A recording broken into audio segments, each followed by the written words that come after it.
तज्जल प्रवाह पावितस्थले घरेवलम्ब्य लम्बिताम्बुजङ्गतुङ्गमालिकां ढमड्ढमड्ढमन्निनादमड्ढमर्वयं चकार चण्डताण्डवं तनोतु न शिव शिवम्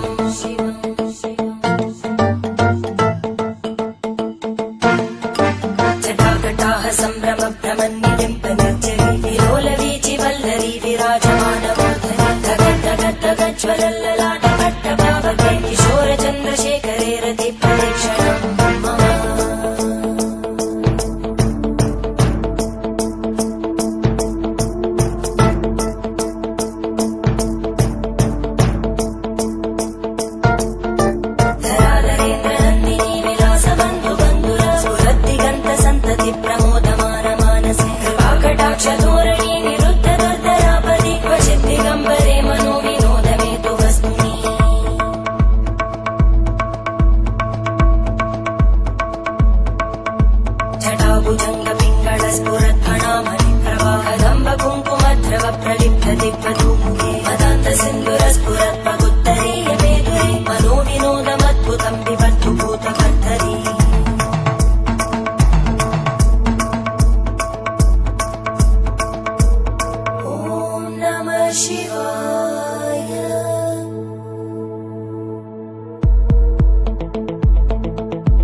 शिवं भजाम्यहं सदा शिवं भजाम्यहम्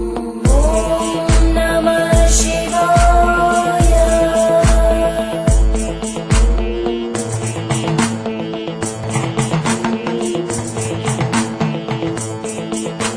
सहस्रलोचन प्रभृत्य शेषलेख शेखर प्रसूलधूलितोरणी विदूसराङ्घ्रिपीठं भुजङ्गराजमालया निबद्धजाटजूटक श्रियै चिराय जायतां चकोरबन्धुशेखर धनञ्जय स्फुलिङ्गभाविगीतपञ्चसायकं नमन्निलिम्पनायकं सुधामयूखलेखया विराजमानशेखरं महाकपालि सम्पदे शिरोजटालस्तुता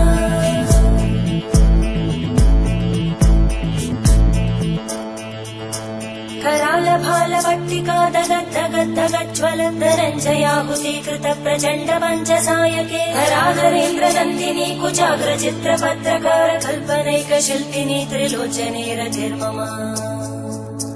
नवीनमेघमण्डली निरुद्ध दुर्धरस्फुरद्गूनिशीतिनी तमप्रबन्धबद्धकन्दर निलिम्पनिर्झरीधरस्तनोतु कृत्तिसिन्धुर गलानिधानबन्धुर श्रियं जगद्गुरन्धर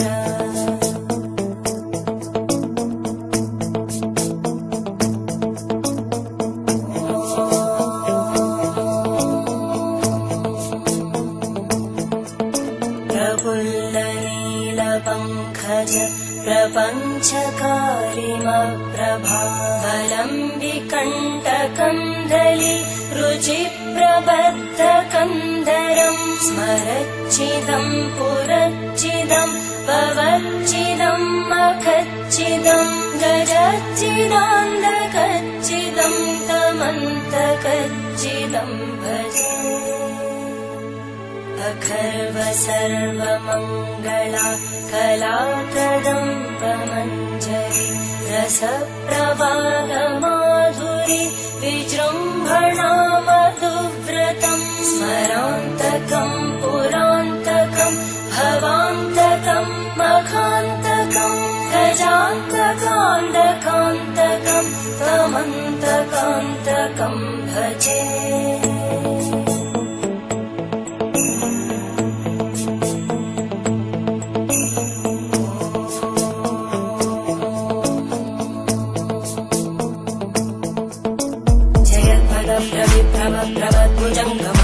विनिर्गमस्फुरत्करालभालव्यवानिमित्तिमित्तिमित्वनं मृदङ्गतुङ्गमङ्गल परिक्रम प्रवर्तित प्रचण्ड ताण्डव शिव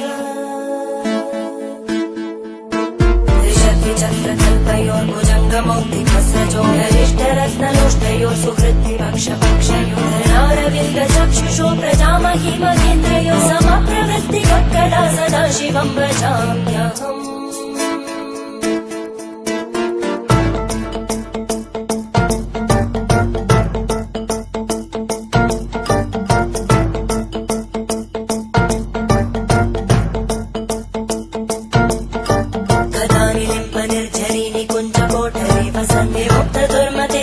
शिरस्तमञ्जलिं वहति लोल लोल लोचनो ललाम बालरत्नका शिवेति मन्त्रमुच्चरन् कदा सुखी भवाम्यहम्